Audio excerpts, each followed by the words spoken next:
Hi guys, it's Bill with Media Unlocked, and we are back at the 3O Studios in Lexington, Kentucky. Dave is behind the camera today. Say hi. Hey guys! But he's not going to stick his face out because he got pretty sunburned on the snow slopes in Colorado over the weekend. I kind of wanted to go with him, but cheapskate that he was, he wouldn't buy my ticket, and I couldn't stash myself in those small carry-on bags. So I got stuck here back in Lexington. That's okay, because I got to hang out and play in my studio. I'm here to talk to you today about the Sigma 24-70 f2.8 DG OS HSM art lens. Now, if you need a copy of this, you can get it right now from B&H for about $1,300. And well, if you do, there's a little link at the bottom. Go ahead and click on it and do us a favor when you do. But let me sit here and tell you about this particular lens. I want to talk first about the specifics, get all the dry, boring stuff out of the way. The angle of view runs 33.4 to 84.1 degrees, which is pretty well what every 24-70 lens does. It has a 37 centimeter focusing distance. That's about 16 inches, roughly. 19 elements in 14 groups. That is huge. 19 elements in a 24-70 lens is just a lot of glass, pure and simple. Like the Sigma Art series, it has a 9-blade diaphragm. It makes for a beautiful transition. It makes for some fantastic bokeh. The autofocus with image stabilizer in this lens both work really, really well. The HSM autofocusing motor is absolutely spectacular. It is fast, it is quiet. As long as you're paying attention to the general focusing rules about giving it enough contrast to be able to hunt for, hey, you're going to find that no lens out there focuses better than a Sigma with the HSM. The image stabilizer works just like you'd expect image stabilizer to work. There's absolutely nothing wrong with it.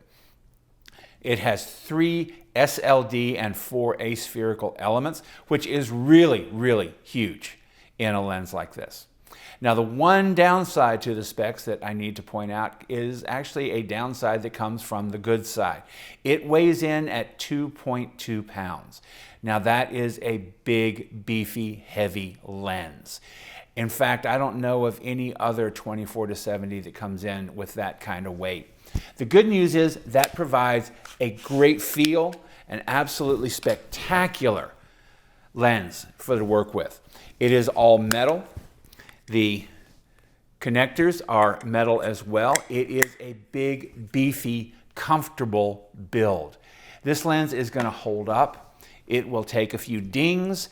It's going to be an absolutely spectacular and sturdy lens for you, but 2.2 pounds is a lot of weight for a lens of this size.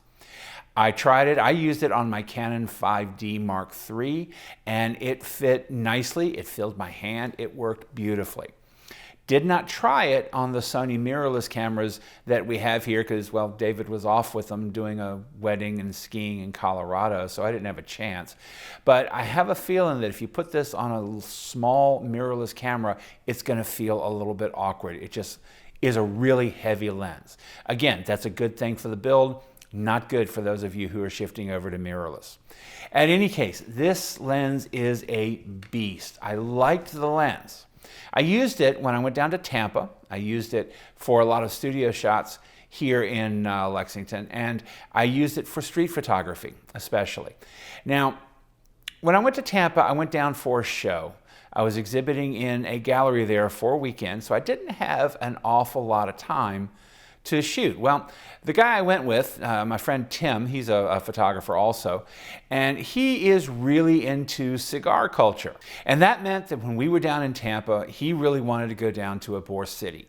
That way he could photograph, buy some cigars, and I could do some street photography down there as well. And I'm going to pop up a few of the images that I took on the trip down there in Ybor. I really like this lens for street photography. The 24-70 focal length gives you a great range that you can shoot from. And you'll see from these images that I managed to capture a lot of the feel for the area. Now, I didn't focus on the cigars the way Tim did because, well, Tim does the cigars and I was just there walking around with him. So I used it in the studio here at 3.0, did some natural light photography, especially with a young model named Portia Green. Portia is an alt model. She's got purple hair and a few piercings. Not my usual style of model, but I wanted to work with a new school, old school feel. We wanted to recreate some of the feel of the old Helmut Newton photography of the 70s and early 80s, back in his black and white days. And we wanted to do it with someone who had a more modern look about her. So we were using black and white negative film as a prop. I shot a roll of Portia on black and white film using that same AE1 camera I bought in 1973. Still works like a charm. And then we used that film to recreate the feel and a few of Helmut Newton's shots. Now I've got one I'm going to pop up here for you. It's a great shot of Portia. It's a natural light shot. Give you an idea of what the focusing abilities of this lens are. It is nicely sharp. Now I was shooting natural light, so I've got a very small depth of field, but just take a look at it and it'll give you an idea of the way I was using the lens. Okay, so what are my conclusions about the Sigma Art 24-70? It is a fantastic lens, okay? It is exactly what you'd expect from a Sigma Art. It works well, it is good, it is beefy, it feels good in my hands, and I really, really enjoyed shooting with it. But it's got a $1,300 price point. For $1,300, well, that's kind of a big price point. Right now, you can get for roughly $1,000 the Tamron 24-70, or you can get the first generation of it, the one I've got in my bag, used for about $550. That's a big difference. Half the price. And frankly, it gives really good results also. So I would say let your budget be your guide. This lens is worth its $1,300. It provides great results. It has a fantastic autofocusing engine. It is just fun to use. But if your budget is important, you can sacrifice the small difference in quality that you get from this one and go with the Tamron. Make a little bit better budgetary choice. So think about what you need to do.